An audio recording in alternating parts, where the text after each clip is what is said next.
आइजा एगो गीत लेके आइल बनी। दुल्हन ससुराल में आवेली डाल दौरा में गोड़ पड़ेला तब के गीत हवे। सुनी जा, आइजा आनंद उठाई जा गीत के।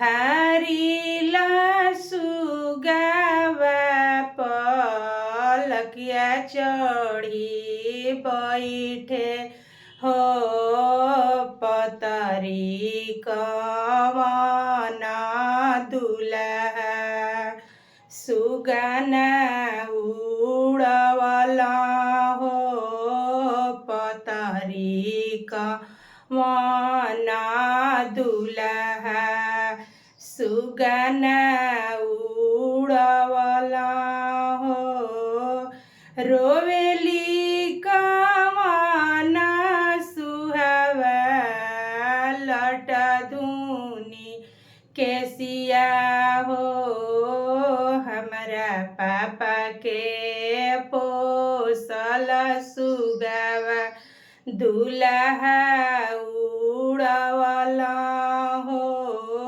हमरा भैया के पोसल सुगावा दुल्हा उड़वला हो चुपा हो